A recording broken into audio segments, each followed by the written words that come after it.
अच्छा, आप ये बताएं राना साहब के एक तरफ सियासी जमातों की आपस में कशीदगी जो है, इस पर बड़ी तशवीश है लोगों को।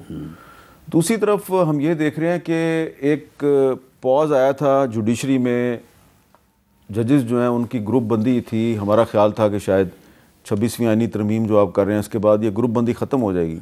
वो सिलसिला दोबारा शुरू हो गया और अब कुछ ऐसे जजेस की अपॉइंटमेंट हुई है जिससे लग रहा है कि शायद हुकूमत जो है वो जजेस को अपने सियासी मकासद के लिए इस्तेमाल करेगी। इसका इशारा आज सुप्रीम कोर्ट के जजेस ने अपने रिमार्क्स में भी दिया। लेकिन मैंने आपसे पहला सवाल ये करना है कि ये जो इस्लामाबाद हाई कोर्ट में एक जज साहब आए हैं, तो जब आपको याद है आप पर एक झूठा मुकदमा बना था और मैंने उसको पहले दिन ही कह दिया था झूठा मुकदमा है।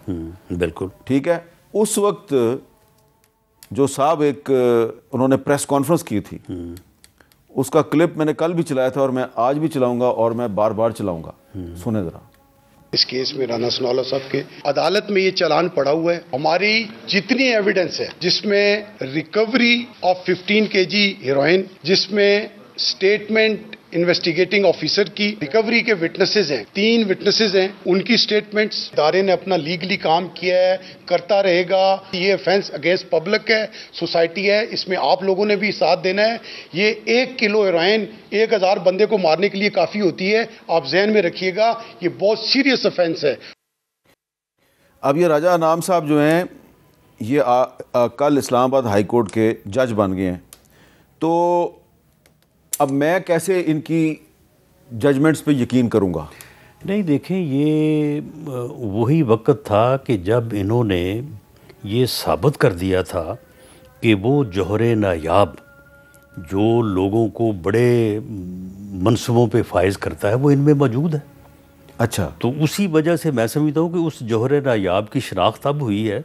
ये तो शनाख्त उसी वक्त हो जानी चाहिए। ये अब उस वक्त इनको बतौर वकील आपके खिलाफ इस्तेमाल किया गया, अब आपकी हुकूमत इनको बतौर जज अपोजिशन के खिलाफ इस्तेमाल करेगी। देखें, मामला ये है कि उस वक्त मेरा केस जो है, जिस तरह से आपने कहा कि आपने पहले दिन कह दिया था बड़ा गलत केस है, तो उस वक्त एक मैं खुद वकील था।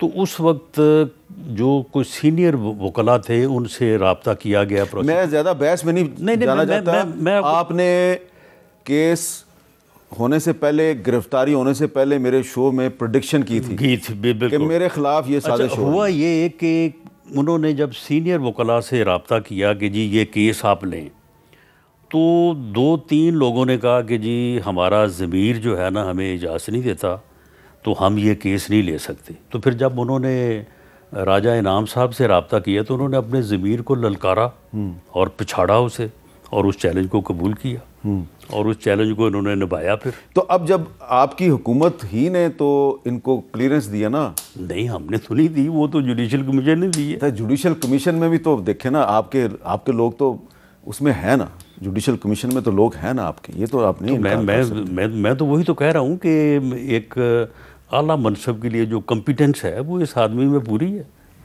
तो राना साहब देखें ना, फिर हम ये अब अज्यूम कर लें आज कि ये साहब अगर बतौर वकील आपके ख़िलाफ़ गलत बयानी करते रहे, मैं झूठ का लफ्ज़ नहीं इस्तेमाल करता क्योंकि जज साहब बन गए हैं, तो जज साहब के लिए कहना कि ये झूठ बोल रहे हैं, मैं गलत बयानी का लफ्ज़ इस्तेमाल आपके ख़िलाफ़ गलत बयानी करते रहे और अब ये आज की अपोजिशन के ख़िलाफ़ भी गलत बयानी करेंगे।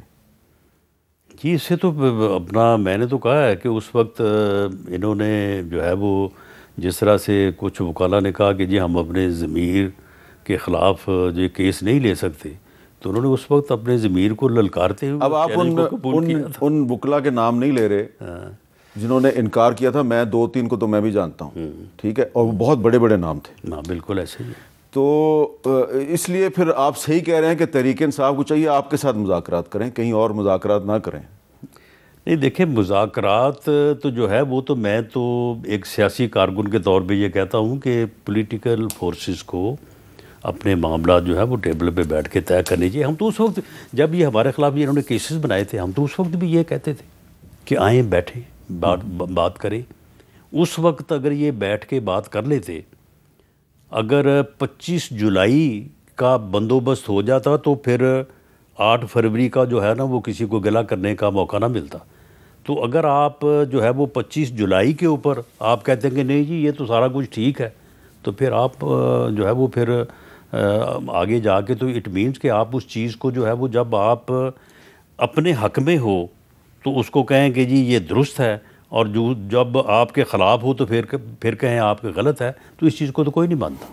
अच्छा राना साहब, आज सुप्रीम कोर्ट के कुछ जो मोअज़्ज़ज़ जज साहिबान हैं उन्होंने कुछ रिमार्क्स दिए हैं केस की समाअत के दौरान। ये बेंचेस इख्तियारात केस मुकर्रर ना होने पे जो तौहीन अदालत का नोटिस दिया गया उसकी समाअत थी, तो इसमें रजिस्ट्रार साहब को बुलाया गया था। तो उन्होंने कहा जी बेंचेस इख्तियारात केस आइनी बेंच का था, गलती से रेगुलर बेंच में लगा। तो जस्टिस मंसूर अली शाह ने कहा ये केस आपसे रह गया, हमारे सामने आ गया, आखिर अल्लाह ने भी कोई मंसूबा डिज़ाइन किया ही होता है, केस बेंच में आ गया तो कमेटी का काम ख़त्म।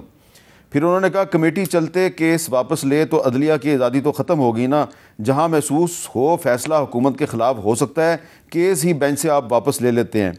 तो रजिस्ट्रार ने कहा जी प्रैक्टिस एंड प्रोसीजर कानून एक्ट ऑफ पार्लियामेंट है, कमेटी केसेस मुकर्रर कर सकती है, वापस भी ले सकती है। तो जज साहब ने कहा ये तो आपको हम बताएंगे इस केस में कि वो वापस ले सकती है या नहीं ले सकती। और जस्टिस अकील अबादी साहब ने कहा हमें तो ये भी इल्म नहीं कि मौजूदा बेंच का मुस्तकबिल क्या होगा, कोई तीखा सवाल पूछें तो शायद ये बेंच ही ख़त्म कर दिया जाए। ये एक तरह का नो कॉन्फिडेंस नहीं है कमेटी पे? नहीं, तो ये रजिस्ट्रार को ये सारा कुछ करने की क्या ज़रूरत है? ये सारा इख्तियार तो चीफ जस्टिस का है। तो रजिस्ट्रार साहब को मामला बुलाया गया ना कि जज साहबान भी जो है वो चीफ जस्टिस साहब से बैठे हैं, उनसे बैठ के बात करें। अच्छा, रजिस्ट्रार को जो है वो उसको तौहीन अदालत का नोटिस दे के उसको सज़ा दे दें तो इससे कोई मामला क्या दुरुस्त से मच जाएंगे।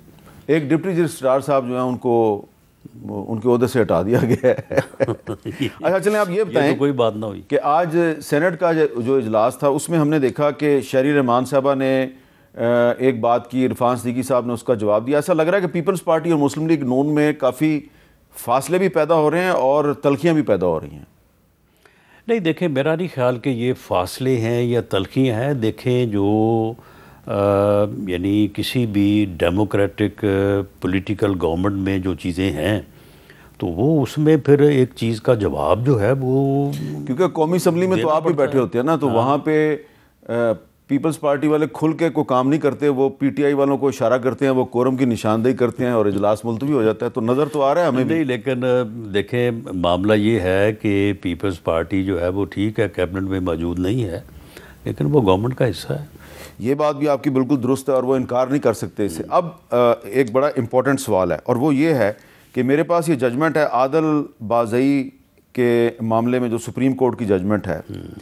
इस जजमेंट के मुताबिक जो आदल बाज़ई हैं उनकी जो मुस्लिम लीग नून में शमूलियत का जो उनका जो हलफनामा था इनकी तरफ से साइन, वो शहबाज शरीफ साहब ने इलेक्शन कमीशन को दिया।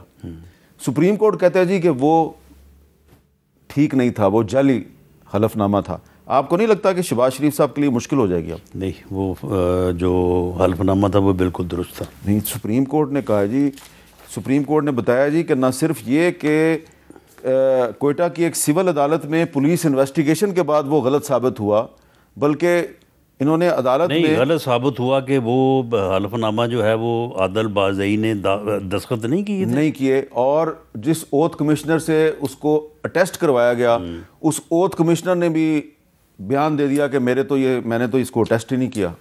नहीं, लेकिन मामला ये है कि आदल बाज़ई साहब जो हैं वो इलेक्शन तो उन्होंने इंडिपेंडेंट लड़ा था और उनके वादे वईद भी थे, तो इसलिए हलफनामा उन्होंने दिया था।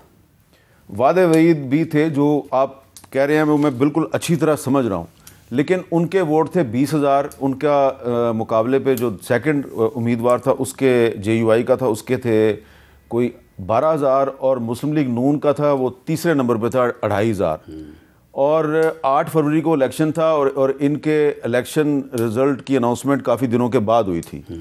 तो शायद कोई आपके ख्याल में वादा किया था इन्होंने, उसके बाद हुई थी? जी बिल्कुल, इन्होंने वो हलफनामा जो है वो बिल्कुल इंडिपेंडेंट, वो अपने कुछ साइन इन्होंने मेरे को फ़र्क डाल दिया क्योंकि फिर साहबज़ादा, लेकिन इसमें कोई शक नहीं है कि ये PMLN में शामिल हुए थे। तो साहबज़ादा हामिद रज़ा ने भी इनका एक हलफनामा इलेक्शन कमीशन को दिया जी, ये सुन्नी इत्तेहाद कौंसिल में शामिल हो गए। चलें वो ठीक है, अगर इन्होंने इस तरह के हल्फनामे जो है वो 2 जगह पे जमा करवाए हैं तो उनकी तहकीकात हो जानी चाहिए। लेकिन मामला ये है कि इसने ख़ुद वो बयान हल्फी जो है वो PMLN के सदर मियाँ शहबाज शरीफ साहब को दिया, तो खुद दिया? बिल्कुल। अच्छा, इसका मतलब है मामला काफ़ी सीरियस है। तो आपको नहीं लग रहा कि शहबाज शरीफ साहब के लिए कोई मुश्किल नहीं है? नहीं, देखें, एक आदमी जो है वो बयान हल्फी देता है और उसके बाद जो है वो बयान हल्फी इलेक्शन कमीशन में जमा होता है और उस बयान हल्फी की बुनियाद के ऊपर वो PMLN की स्ट्रेंथ पे आया, तो बाद में जो है वो उसने जो है वो काफ़ी देर बाद, कई महीने बाद जो है उसने फिर दोबारा जो है वो रिट्रैक्ट किया। तो इस तरह से सूरत हाल है। चलें, वरना जिस दिन इसका बयान हल्फी जो है वो इलेक्शन कमीशन में जमा हुआ है उस दिन इसने क्यों नहीं बात की?